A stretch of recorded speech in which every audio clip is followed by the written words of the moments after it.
Alright, Shalom Akim. I'd like to say Kal Halayim Yahweh Ba'Hashem Yahushai Ba'Hashem Rakah Kodash. Double honors to the apostles and others of great millstone that rule well. Peace and salutation to the Akim around the world that push the shoot to the four corners of the earth. I'd like to name this lesson A Weak Spirit Cannot Resist Satan. Right? Because really and truly, when you're in this world, we know that we had to dwell in this world and build our spirits. Why? Because we know that we had to go through temptation, we had to go through affliction. All these things will be brought upon us, just like they was brought upon Job. By who? Satan. Even though the Lord controls all things, you understand, Satan will be visiting you from time to time to try to get you to go off. And if your spirit in a weak state, it wouldn't be able to resist these things. You understand? Go through some precepts. I'll come back to that one after.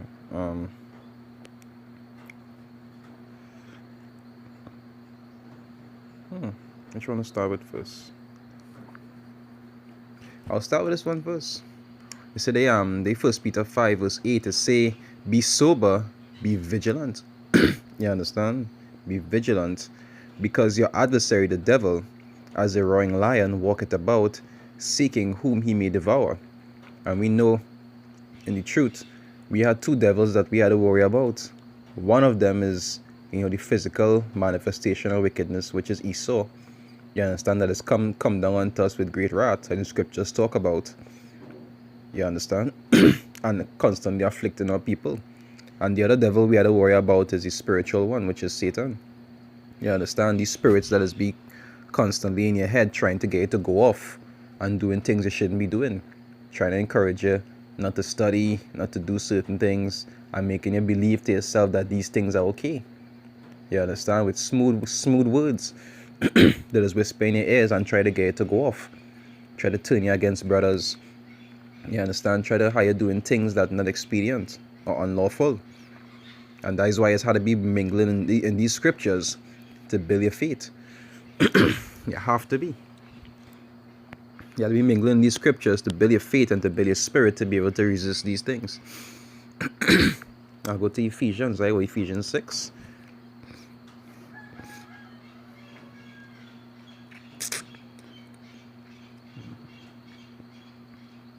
It says, Ephesians 6, I'll start from 10, right? It says, finally, my brethren, be strong in the Lord and in the power of his might, because the Lord is our strength. He's the one who does keep us from these things. But how we strengthen ourselves in the Lord? By doing his things, the things that are pleasing to him. Following this word, preaching. You understand? Keeping these ordinances. That how we just be strong in the Lord. Right? It say, put on the whole armor of power. It say that ye may be able to stand against the wiles of the devil. And like I was talking about just now, about the two devils you had to deal with in this truth. Right? You have to stand against the wiles of those devils.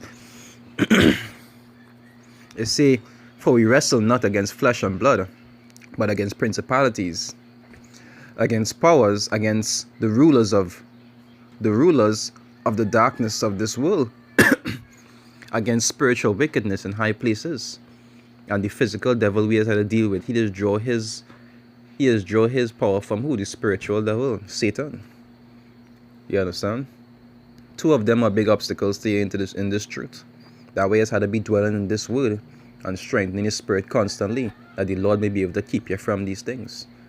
And also building your knowledge to be able to stand against the wiles, the trickeries of the devil. You understand? That is how through the scriptures and through the spirit we know it has certain things not to dabble in, certain things to avoid, and the Lord has revealed certain things to us that we should keep away from. You understand? All these things is why it's how to build your spirit and keep yourself strong in the Lord.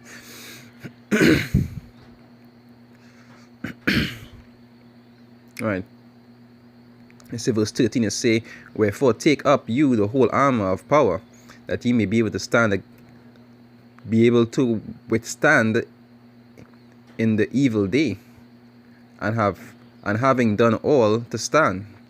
It say, stand therefore, having your loins girded, having your loins girt about the truth, and having the breastplate of righteousness. and your feet shod with the preparation of the gospel of peace. It say, above all, take the shield of faith, wherewith ye shall be able to quench all the fiery darts of the wicked, and take the helmet of salvation and the sword of the Spirit, which represents what? These words, right? You see, yeah, which is the word of power. You understand? So that is how it's actually you strengthen yourself through these things that the teacher, through the word itself, through faith, through obedience to the Lord. You understand? Keeping your spirit on a certain level, because we know that not only Esau gunning for us, but Satan gunning for us too. You understand? And you are the higher mind in a state to be able to deal with whatever trials you have to go through. And I always pray that the Lord keep you. You always have to be keeping your mind in that state. Always meditating on the word. Always thinking about what you could do to please the Lord and all these things. Time running out. Right? Just like Adania. As I say, Adania means my Lord in Hebrew. Right? Which refers to Mashiach. Just like he had to go through when he walked. Right? It said in Matthew 4 verse 1. It say, then was Mashiach led up of the Spirit, right? They say Jesus here, but his real name in Hebrew is Yahushai. But I just say Mashiach, right? Which is a reference to anointed, which is Mashiach is the Hebrew term for Christ, right? It said then was Mashiach led up of the Spirit into the wilderness to be tempted of the devil. It said, and when he had fasted 40 days and 40 nights, he was afterward and hungered. And when the tempter came to him, so he was tempted also, just like we just be tempted to go off and do certain things. It say he said, if thou be the Son of power, it say command that these stones be made bread. But he answered and said, it is written, man shall not live by bread alone, but by every word that proceeded out of the mouth of power. Now you see, he always had two two signature ways about him. One is that when he would answer somebody who asking him foolishness, he would answer them with a quote from his scriptures. You understand? He would often answer them with a quote from his scriptures. Even the Pharisees used to do the same thing when they asked him, why callest thou thyself the Son of God or something like that? And he say, is it not written that ye are gods? He answered them with scriptures. And the way he used to answer them, it would get to you. It would get to you. Many times they wanted to kill him. You understand? But in order for him to even answer with scriptures what I mean, that is where his mind used to dwell in, the word of the Lord, which already is him, but in the knowledge of the Lord. That is where our mind's supposed to be also. When we making decisions, when we doing certain things, our mindset's supposed to be towards the same or similar things. You understand? What does the word say? How the word say to deal with it and all these things. But in order to be able to think like that, your mind have to be dwelling in the word. Right? Verse 5 it say, then the devil taketh him up into the holy city, and setteth him on a pinnacle of the temple, and saith unto him, if thou be the Son of power. Right? It say, cast thyself down, for it is written, and he was quoting stuff too, say, for it is written, he shall give his angels charge concerning thee, and in their hands they shall bear thee up, lest at any time thou dash thy foot against the stones. I believe that is Psalms 51. Right? It say, Mashiach said unto him, it say, it is written again, thou shalt not tempt the Lord thy power. You understand? Everything Mashiach did, it was in the spirit. He walked perfectly. And that is our example of how we supposed to walk. But a man can't walk perfectly if he not actually dwelling in the scriptures. You understand? You had to be dwelling in these scriptures and doing and fulfilling these things. Just like how he was. He fulfilled the work of his Father, just like the scriptures said.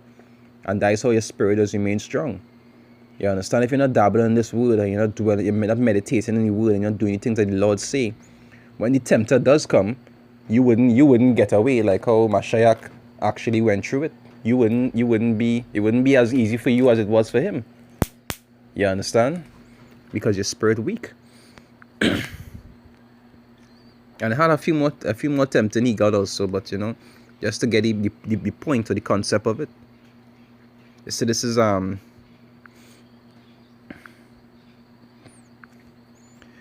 is Luke 22 verse 31. It say, and the Lord said, Simon, Simon, behold, Satan had desired to have you, that he may sift you like wheat. And we know sifting is something that has happened a lot when it comes to the men of the Lord. The scriptures talk about it, about separating the wheat from the tares and the sheep from the goat. It will have a lot of sifting. It will have a lot of sifting. That is why you had to pray. You understand, that you don't end up in the lot at the tares. You understand? But it's not just about just sitting down and praying that you wouldn't do it, that it wouldn't happen, and then you're just living like a nigger, a little niglet. You're not supposed to live like that. You're supposed to live according to the word. You understand? It said the righteous shall suffer straight things and hope for the wide. And that we had to do. We had to try to live righteously and suffer righteously. And hope for the wide. You understand? Not just about, just praying about it, but actually putting effect and applying it. Right? That he may sift you like wheat. Verse 32. It says, but I have prayed for thee, that thy faith faileth not. So he was being strengthened. You understand? Mashiach was strengthening him. That his faith fail not. And when thou art converted, strengthen the brethren. And that way you see the apostles and elders come down. They just try to strengthen the brethren by making sure that they dwell in the word, making sure they do certain things they're supposed to do. Even though sometimes my brothers just watch it like as a burden or as something like something evil being done unto them. But they know that Satan gunning for men out here. And they don't want the brethren to end up in that lot. That is why it is be so hard on men to make sure to do what they're supposed to do. They don't want men to fall. You understand? And in this truth, you have to keep your spirit strong, because brothers cannot keep you afloat. A brother cannot keep you afloat. The only thing he could do is help you to stay afloat. By, giving you certain breakdowns, giving you advice, helping you spiritually, but he cannot keep you afloat. It's the Lord that is keeping you afloat. You understand? And you have to work to make that calling and election sure. You have to work towards actually keeping yourself afloat. All he could do is help you. He can't keep you afloat. And if you're not actually trying to keep yourself afloat, the Lord could deliver you unto Satan and you'll fall out. And then your judgment could be worse than even the 2/3. You understand? So there's a few precepts I said I'll go through pertaining to, I forget what the title of the video. I forget what the title of the video is, Salakia. Think about dwelling in the spirit, that is just a little exhortation for the brothers to, always try to stay in the spirit. So when the tempter does come, you'll be able to resist these things, because your spirit will be strong enough to deal with it.